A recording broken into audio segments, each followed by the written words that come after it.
Pour faire financer un projet de développement, il existe différentes possibilités.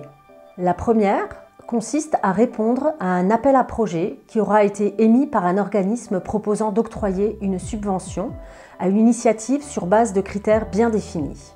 La seconde consiste à envoyer des demandes de financement à différents bailleurs de fonds en espérant retenir l'attention sur l'initiative proposée. La troisième consiste à travailler main dans la main avec un bailleur afin de concevoir un projet avec lui, projet qui répondra ainsi à un besoin identifié sur le terrain, tout en respectant la charte d'intervention du bailleur. D'autres possibilités de financement existent, comme le lancement d'une campagne de crowdfunding, la recherche de parrainage, le recours à des cotisations de la part de membres, l'organisation d'événements caritatifs, culturels ou sportifs.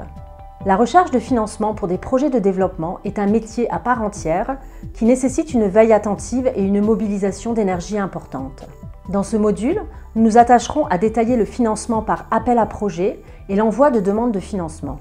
Un module spécifique sur le crowdfunding a été tourné précédemment et se trouve sur notre site internet. Quant au parrainage, cotisation, organisation d'événements, pas d'aide n'y a recours que sporadiquement. Commençons donc par l'appel à projet. Qu'est-ce qu'un appel à projet? L'appel à projet est la procédure par laquelle un bailleur choisit le projet à financer d'une association sur la base de critères objectifs préalablement portés à la connaissance des associations candidates. Le bailleur est la personne ou l'organisme qui fournit les fonds à une association pour la réalisation d'un projet précis. Il peut s'agir de bailleurs de fonds publics, tels qu'un ministère, une collectivité territoriale, une commune, un conseil régional ou départemental, un établissement public comme une agence de l'eau, une institution. Il peut s'agir également de bailleurs de fonds privés, tels qu'une fondation, un fonds de dotation ou une entreprise. Par où commencer? Préalablement à toute demande de financement, il faut avoir identifié et rédigé un projet dans son ensemble. Les modules portant sur l'identification et la programmation de projets ont été conçus pour permettre de parvenir à un document de projet complet comprenant une description du projet, un cadre logique, un tableau des bénéficiaires et un budget prévisionnel. N'hésitez pas à vous y référer et à utiliser les outils proposés. Une fois les documents de projet complétés et disponibles, il conviendra de définir les thématiques du projet et de lister des mots-clés. Ces thématiques peuvent être larges, comme l'enfance, les femmes, la solidarité internationale, le respect des droits humains, mais elles peuvent également être plus précises, comme l'accès à l'eau, l'habitat, le microcrédit, la formation professionnelle, l'accès à l'énergie photovoltaïque, l'adaptation au changement climatique, le handicap. Une fois que toutes les thématiques de votre projet auront été identifiées, vous pourrez démarrer la recherche d'appels à projets, et ce de deux façons différentes. Soit par Internet, par recherche de mots-clés dans les moteurs de recherche. Cette recherche vous amènera sur le site internet de bailleurs potentiels, où les modalités de l'appel d'offres seront détaillées. Soit en naviguant directement sur le site internet des bailleurs potentiels identifiés préalablement dans une base de données disponible en interne, soit en vous référant aux annuaires existants et qui sont repris sur certains sites spécialisés comme celui de Coordination Sud ou Admical ou encore le Centre français des fondations ou l'annuaire des fondations sous égide de la Fondation de France.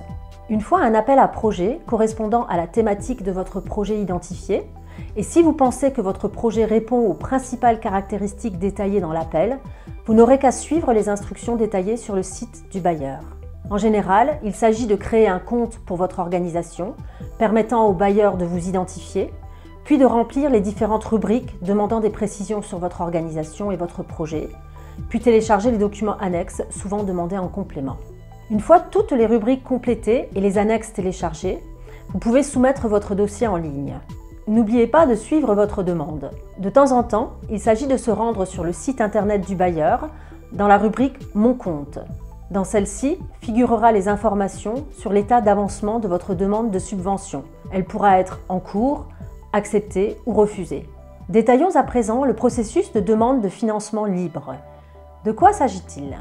Il s'agit d'adresser un courrier par voie postale ou par mail aux bailleurs sélectionnés dans le cadre du projet afin de les solliciter pour subventionner le projet.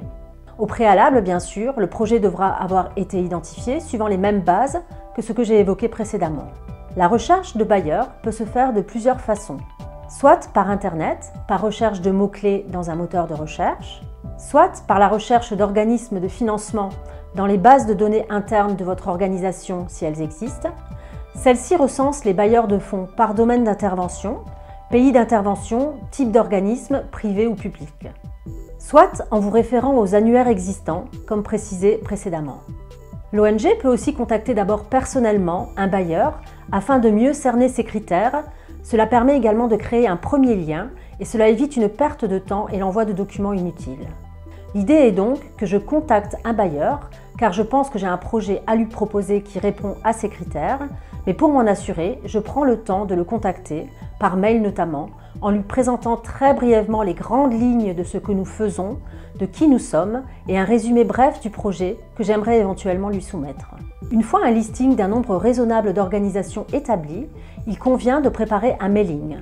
Dans un premier temps, il s'agit de rédiger un courrier respectant les règles administratives, dans lequel est présentée brièvement l'association porteuse de projet, sa mission, ses domaines et zones d'intervention.